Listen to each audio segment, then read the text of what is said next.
Hey guys, Alex with Bay Cities Construction. Today I want to talk to you about what you should be considering when you're getting the pieces back together and rebuilding your house. So if you're in the Palisades, Pasadena, and Altadena, I know that you've gone through a lot in the last few weeks, and hopefully this helps you kind of get a game plan together for what you need done. The municipalities are not allowing people to go in yet. So there's still checkpoints, and there's probably going to be checkpoints from what we're told through February 20th. Now you got to check with your local municipality and see what that is going to be.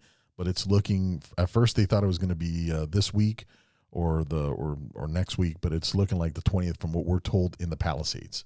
So check with that first. So once they allow you to go back in, your contractor will also be able to get, or your professionals are going to be able to get a pass to be able to go into the area, because they're still going to have some type of access control.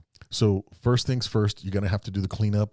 You got to consider the cleanup in two types of steps. You're going to clean up all of the material that is left over that didn't burn or wasn't consumed by the fire. That's going to get thrown away. And the next one is to remove any parts of the house that are damaged by smoke or actually damaged by the flames. So it's kind of a two-part thing. So first things first, you should as soon as you get access, get your insurance adjuster out there and have them document everything for you. That's the first thing you need to do. The second thing you need to do is book. Your insurance adjuster is going to assess your exterior damage, and that's why you don't want to start cleaning up before they look at it, because there's going to be allowances that they're going to give you for that. So you want them to assess the exterior damage and obviously the damage to the structure. If your house was partially burnt down or partially damaged, you want them to go in all of the accessible areas and start to assign a loss for each one of those things. So moving to the next step is the salvage portion. Once you get all of the contaminated stuff off the property, you definitely want to put some erosion control in there. You want to be able to get to the point where you keep runoff from damaging or messing with the grading of your property. If you're in a hillside, you definitely want to prevent mudslides. So you want to get somebody out there that can do the erosion control for you right away. That's really important, considering that we probably have 2 more months worth of rain ahead of us here. So consider those things right away. Now, what I'm going to talk to you about now, hiring the pros, it's going to be the things that you're going to need to hire somebody. Hiring the pros is going to be the next step, and you shouldn't wait very long on this, because there's going to be thousands of people looking to hire the pros.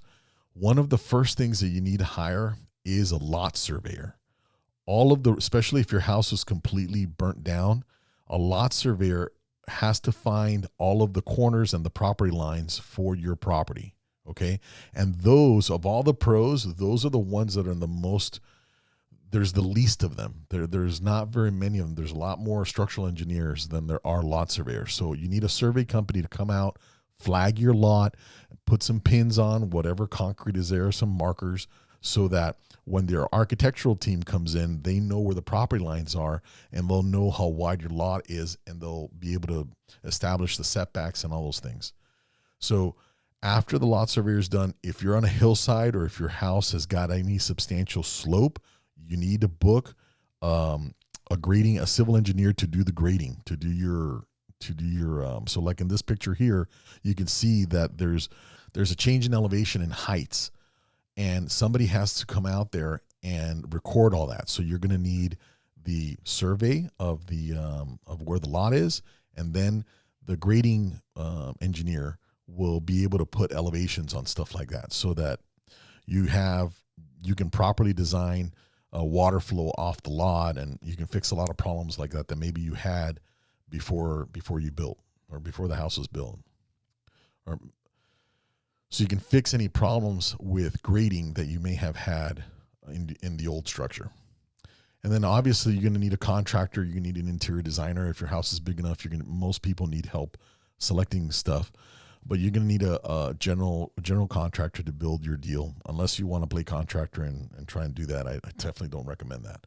But this is the team that you're going to need to assemble, and the sooner you do it, the better. On our end, we are acting as a concierge service to try and coordinate and help simplify this for our customers. So we can talk about that later.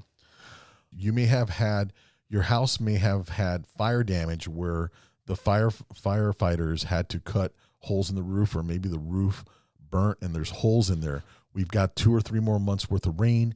It's probably worth the investment to pay to, once you locate your general contractor, book them to put some tarps and stuff on the roof, so that at least you can get some protection. You don't have constant water coming in for the next 2 or 3 months, or really it's going to probably be 4 or 5 months before you start getting any plans and start doing any construction of any significance. So please prevent that. You may start growing mold. You'll have all these issues if you're constantly getting moisture inside of the house through some opening. So put a piece of have them put up a piece of plywood, have them tack up some tarps, and try and keep the water out of the inside of the structure as much as possible. As you're contemplating what your house is going to look like and what features you're going to put on the outside, I really urge you to consider using Class A rated products.